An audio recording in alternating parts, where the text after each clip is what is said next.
Starting ಓದೆ, rehearsal ಎಲ್ಲ ಮಾಡಿದೆ. ಬೇರೆಯವ್ರು ಇದ್ರು, ಅವರು ಮಾಡೋಕ್ಕಾಗಿಲ್ಲ, ನಾನೇ ಮಾಡ್ಬಿಡುವ ಅಂದ್ಬಿಟ್ಟು ನಾನೇ ರಿಹರ್ಸಲ್ ಎಲ್ಲ ಮಾಡಿದೆ, ಓದೆ. ಬತ್ತಾ ಇಲ್ಲ ಬಾಯಿಗೆ.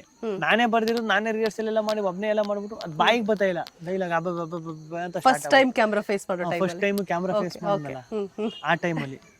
ಅದು ಯಾರು ಇಲ್ಲ ಸುತ್ತನೂ, ಒಂದು ಮೇಕಪ್ ಮ್ಯಾನು, ನಮ್ಮ ಹುಡುಗರು, ನಾನು ಅಷ್ಟೇ. ಬಂದ್ಬಿಟ್ಟೆ, ಇದಾಗಲ್ಲ ಬಿಡು ಅಂದ್ಬಿಟ್ಟು ನನಗೆ ಇಂಟ್ರೆಸ್ಟ್ ಹೋಗಿ ವಾಪಸ್ ಬಂದ್ಬಿಟ್ಟೆ. ನೋಡ್ರಿ, ಅವಾಗ ಏನಾರ ಬಂದಾದ್ಮೇಲೆ ನಾನು ಅದನ್ನ ಕೈ ಬಿಡ್ಬಿಟ್ಟಿದ್ರೆ, ಇದಾಗಲ್ಲ ಅಂತ ಸುಮ್ಮನೆ ಆಗ್ಬಿಟ್ಟಿದ್ರೆ ಆಯ್ತಾನೆ ಇರಲ್ಲ. ತಿರ್ಗಾ ಒಂದು 15-20 ದಿನ ಆದ್ಮೇಲೆ ತಿರ್ಗಾ ಸ್ಟಾರ್ಟ್ ಆಯ್ತು ಅದು. ಇಲ್ಲ, ಇನ್ನೊಂದಷ್ಟು ಚೇಂಜಸ್ ಮಾಡ್ಕೊಂಡು ಮತ್ತೆ ಹೋಗುವ ಶೂಟ್ ಮಾಡೋಕೆ ಅಂತ. ಅಲ್ಲೇನ್ ಈ ತಪ್ಪು ಮಾಡೋದು ಬೇಡ, ತಿರ್ಗಾ ಏನಾದ್ರು ಪ್ರಾಪರ್ ಆಗಿ ಪ್ಲಾನ್ ಮಾಡ್ಕೊಂಡು ಹೋಗಿ ಮಾಡ್ಕೊ ಬರುವ ಅಂತ. 2ನೇ ಸಲ ಹೋದಾಗ ವರ್ಕ್ ಅಂದ್ರೆ ಬಂತು. ಫುಲ್ ಪ್ರಾಕ್ಟೀಸ್ ಮಾಡ್ಕೊಂಡೆಲ್ಲ ಹೋದೆ, ಬಂತು ಚೆನ್ನಾಗಿ. ಅದನ್ನ ತಗೊಂಡು ನೀವು ಫೇಸ್ಬುಕ್ ಇದಕ್ಕೆಲ್ಲ ಹಾಕಾದ್ಮೇಲೆ ಒಂದಷ್ಟು ಜನ ಗುರುತಿಸುತ್ತೆ. ಅಂದ್ರೆ ನನ್ನ ಸುತ್ತ ಸರ್ಕಲ್ ಏನೈತೆ ಅದು, ಮೊನ್ನೆ ಮಾಡಿದೆಲ್ಲ ಚೆನ್ನಾಗಿತ್ತು, ಅದು ಸಖತ್ ಇಷ್ಟ ಆಯ್ತು ಅನ್ನೋಕೆ ಸ್ಟಾರ್ಟ್ ಮಾಡೋದು.